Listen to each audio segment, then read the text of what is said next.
Bienvenue sur la chaîne Le Fruit de la Vigne. Bienvenue à tous et bienvenue à nos nouveaux abonnés. Alors, je vous dis aussi bienvenue sur cette terre, un fruit qui nous a été donné pour nous. Et oui, nous vivons sur une planète qui n'est autre qu'un fruit énorme, un fruit dont on se délecte. Cette terre, comme un énorme fruit délicieux, forcément attire des êtres vivants, de toute espèce, et nous faisons partie de ces êtres vivants. Comme tout être vivant, eh bien, nous nous reproduisons, nous nous multiplions au regard de Dieu. Nous sommes comme des vers. Mais Dieu constate quand même que certains vers sont plus véreux que d'autres. Il grignote des parcelles entières de cette planète sans lui laisser le temps de se générer, juste pour accumuler du profit. Alors c'est vrai que ces vers veulent accumuler pour se dire que par la suite, eh ben, ils vont pouvoir profiter d'avoir une belle vie. Alors qu'ils ne se rendent même pas compte du bonheur qu'ils auraient déjà d'en profiter maintenant. Mais ces vers qui vont grossir, s'empiffer, termineront leur course de même manière que les autres, dans la mort. Ce qu'il faut savoir, c'est que les actions et événements de la journée sont des effets et ne sont pas des causes.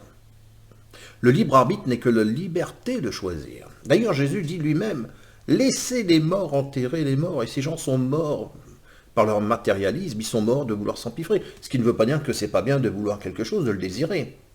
Vous voyez ? Mais c'est quand vous finissez par devenir le produit de cette chose que vous avez tant désiré. Parce que quand vous achetez une belle voiture, rien ne dit que c'est pas bien d'acheter une belle voiture, hein, comprenez-moi. Mais à un moment donné, quand la voiture passe quelque part au-dessus de vous-même, c'est que vous êtes vous le produit qui est dans la voiture. Donc Jéhovah, il faut savoir qu'il est le Dieu des vivants. Mais pas que de nous, de tout être vivant, de toute espèce vivante, de tout ce qui existe. Donc à l'heure de notre mort, quelle sera notre sagesse? Moi je suis très attiré par la philosophie. D'ailleurs, vous voyez, sans même que ce soit la philosophie, là je m'étais offert ce livre-là, La vie secrète des arbres. Voilà. Hein. Franchement, c'est un livre que je conseille. Hein, c'était un forestier, Peter Walben, hein, qui nous apprend comment s'organise la société des arbres. Eh oui, les arbres vivent en société. Eh oui, non, il n'y a que les humains qui vivent en société. Mais non, non. Les arbres aussi vivent en société. Les animaux vivent en communauté. Il n'y a pas que la communauté des témoins de Jéhovah qui est seule. Eux aussi, les animaux, les arbres, tout le monde vit en société et en communauté. C'est pour ça que c'est vrai que, pour revenir très rapidement dans l'organisation quand j'y étais au début, il y avait cette communauté. Il y avait un côté où il y avait l'amour de la communauté, et puis il y avait l'autre facette que je retrouvais dans l'organisation, c'était être austère envers ceux qui n'étaient pas de cette communauté, qui appartenaient à un autre monde. C'est-à-dire qu'on se disait être chrétien, et on parlait aussi de la chrétienté, mais des faux chrétiens, de la faux chrétienté qui se situait à l'extérieur de la communauté. Ce que j'ai trouvé dommage, c'est qu'une communauté d'amour, lorsqu'elle tourne vers le communautarisme, bien ça devient dangereux.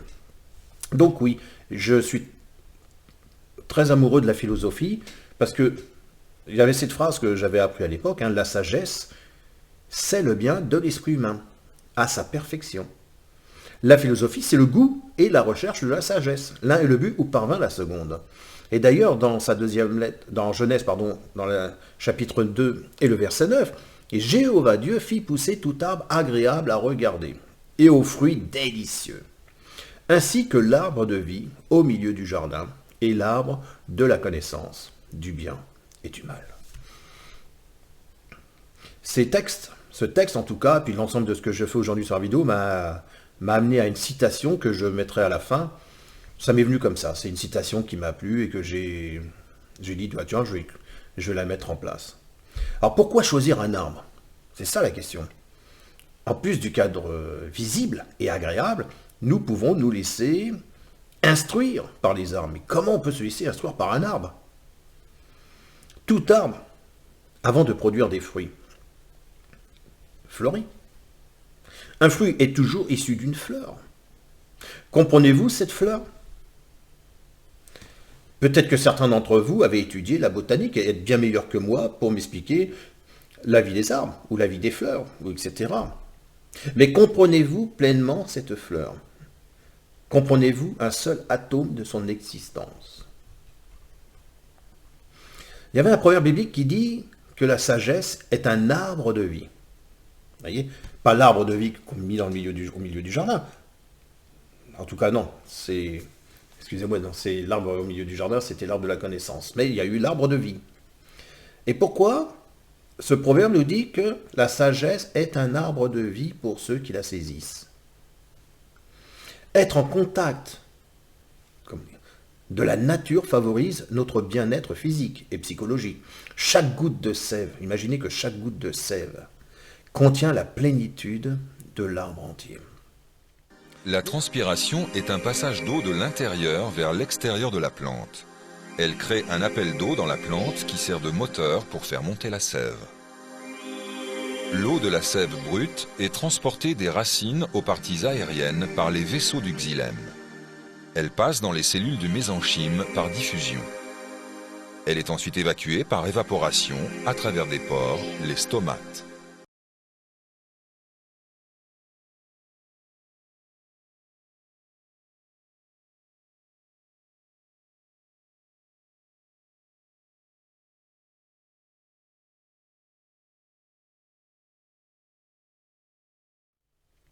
Mais l'arbre est connu par ses fruits, non par ses racines. D'ailleurs, dans l'évangile de Matthieu chapitre 7 et le verset 16, vous les reconnaîtrez à leurs fruits. Jésus n'a pas dit que nous serons reconnus par nos racines qui portent le fruit. Je suis en Christ, donc c'est moi. Non, moi je suis témoin de Jéhovah, je suis né dans la vérité. Ou encore, moi je suis juif. Non. Celui qui possède cette sagesse a assez d'intelligence et de bon sens pour suivre le commandement de Dieu. Il se garde de toute conduite insensée qui pourrait le conduire à une mort précoce. Celui qui agit en harmonie avec la sagesse divine est protégé contre de telles choses. Dans son cas, la sagesse se révèle être un arbre de vie.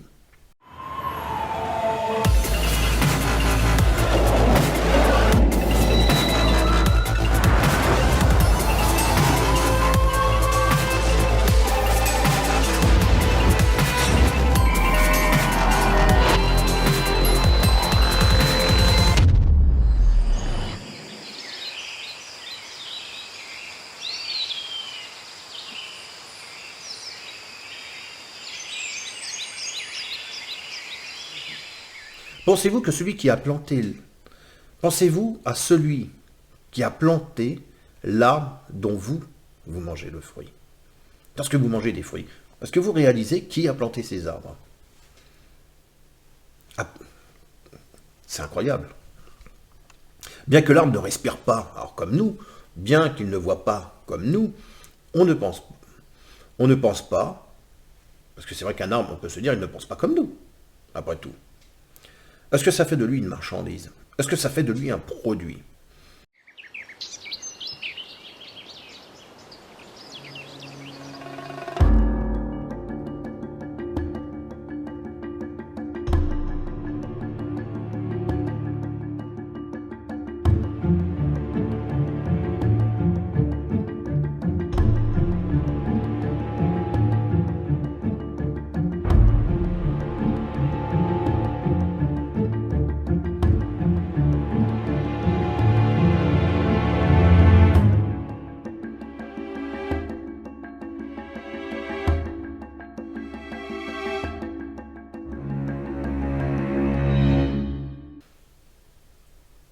Parce que celui qui a étudié sait que l'arbre respire par tous ses organes. Ah bon, parce qu'il a des organes aussi. Ben, ça dépend comment on interprète les organes. Mais essentiellement par ses feuilles. Vous avez déjà observé une feuille? Ils absorbent de l'oxygène, et rejettent du gaz carbonique. Les échanges gazeux se font au niveau des stomates. Petit orifice ovale microscopique parce que l'œil ne peut pas le voir, capable de s'ouvrir et de se refermer selon les conditions extérieures. Ça veut dire que dans ces petites feuilles, il y a des petites bouches. Ça s'ouvre, ça ferme, ça ouvre. Nous, on a une bouche, eux, ils ont des bouches au niveau des feuilles. Mais c'est microscopique, on ne le voit pas. Donc, comme ce que l'on ne voit pas n'existe pas. Ils effectuent, ces arbres, des échanges avec nous. Ils nous offrent de quoi respirer. Et nous leur offrons, à notre tour, de quoi respirer. Alors, la nature dont il est question peut prendre des formes très diverses. Il peut s'agir, pardon, d'éléments de nature, comme les pierres, l'eau, le vent, la faune, la flore, de paysages aussi, mer, la montagne, les forêts, qui n'appartiennent pas, on va dire, nécessairement à une biodiversité qui agit dans un écosystème défini. La nature n'est pas simplement un substrat nécessaire dans lequel s'enracinent les cultures humaines, mais un terreau qui influence nos vies au quotidien et qui peut être peut-être justement ce qui permet à des cultures de croître et de se développer. Il n'y a pas ici qu'en France, où lorsqu'on est en France en forêt, nous nous sentons bien. En Amazonie ou partout dans les pays où il y a des forêts, les gens vivent très très bien avec cela. Que ce soit un arbre pour nous ou un arbre pour eux, ça reste un arbre. Nous, on va dire, dans la langue française, c'est un arbre. En anglais, ils le diront différemment. En allemand, ils le diront différemment. Dans les pays du Moyen-Orient, ils le diront différemment. Vous allez en Amazonie, ils diront le mot différemment. Mais cet arbre, c'est un être, c'est du vivant. Donc du coup,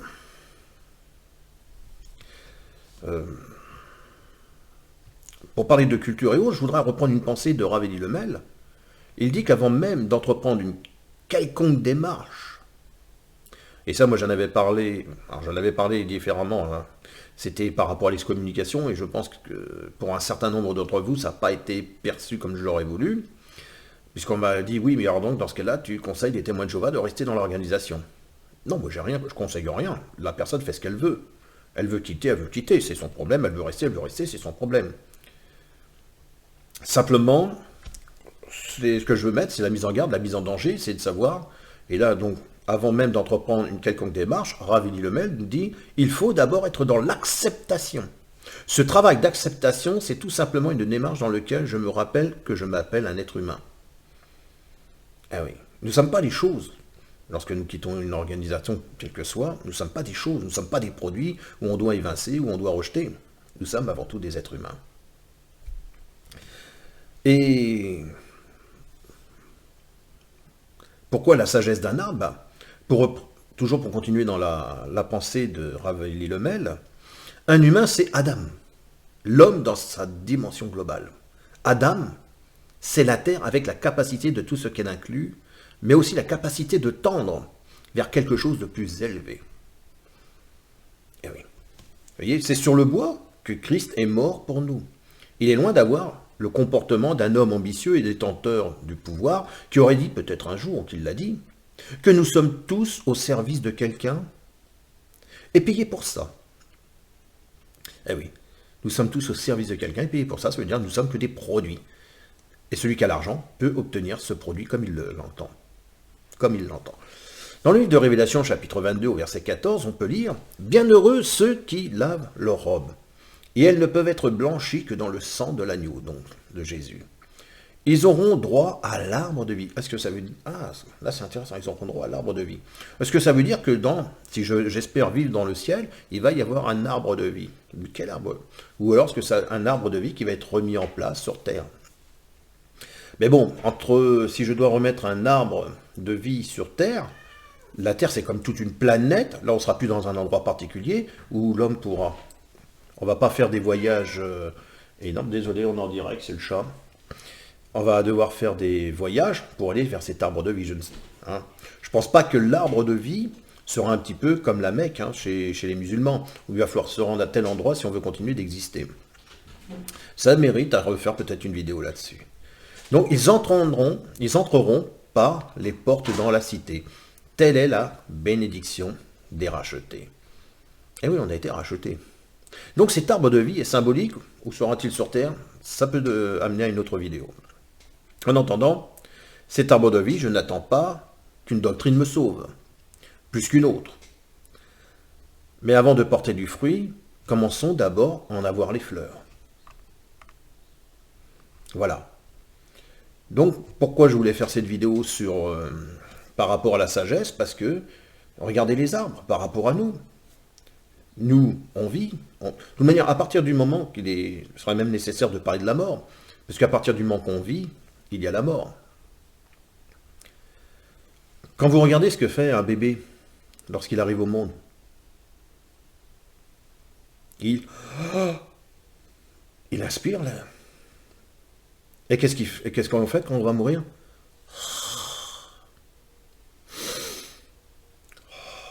C'est-à-dire qu'on ne s'en rend même pas compte. Continuellement,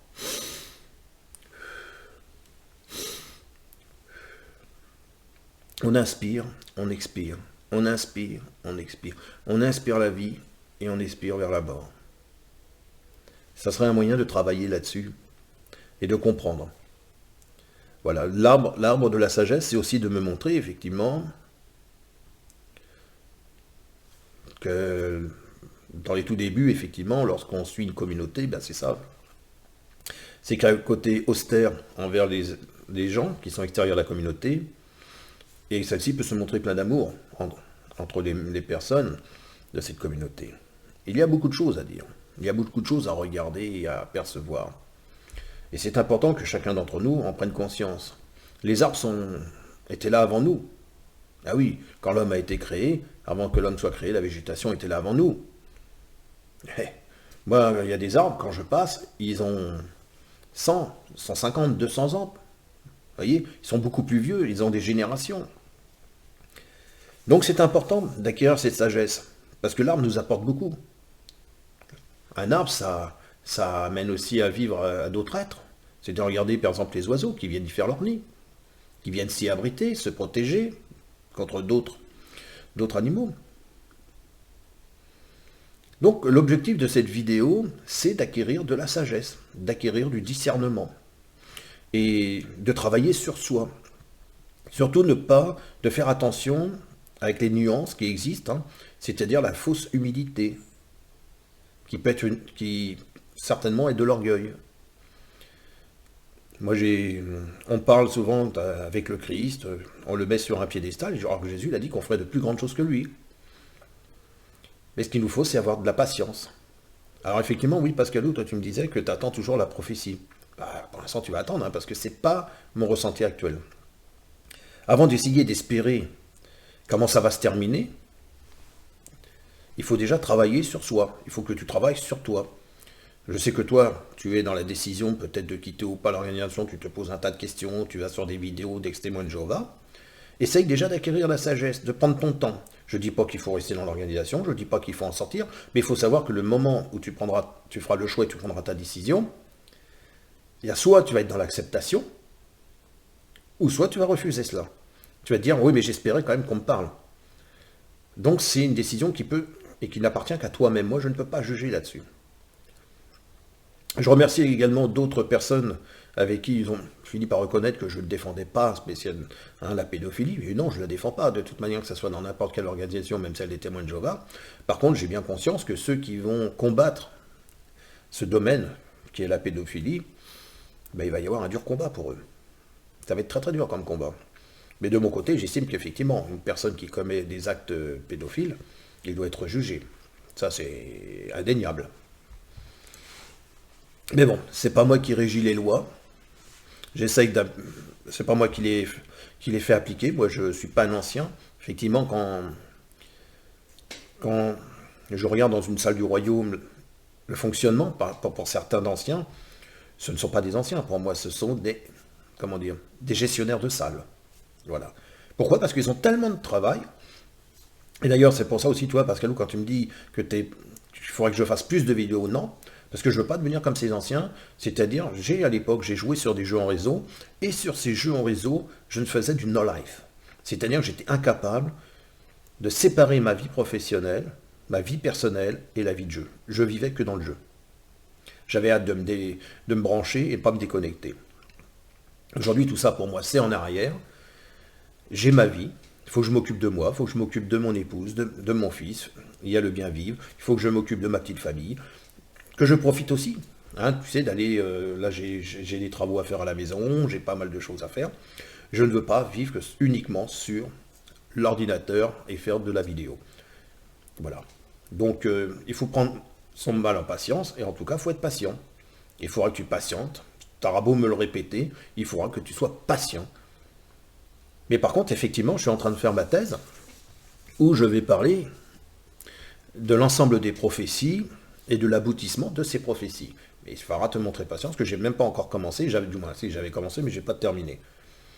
Voilà, là ça sera tout. Moi en tout cas, c'est vous qui devez travailler pour vous, et non pour moi. Comme je l'ai déjà dit, si vous devez prendre un modèle, prenez le modèle de l'arbre. Regardez sa patience. Et regardez-le pas comme un arbre, mais regardez-les comme des êtres vivants. Dites-vous que c'est vrai, peut-être que l'arbre il ne pense pas comme moi, il ne réfléchit pas comme moi. Et je vous dis en ayant lu ce livre, cet ouvrage, il montre comment les arbres se protègent entre eux. Comment certains arbres qui n'ont plus de feuilles, ils se sont même demandé comment il arrivait à avoir de la sève et que c'était les autres arbres depuis 300 ans qui le nourrissaient pour le faire survivre. Vous voyez, on vit bien en communauté, en société, il n'y a pas que les hommes, les humains qui sont supérieurs à tout. Voilà, moi je vous dis à bientôt pour la prochaine vidéo. Au revoir.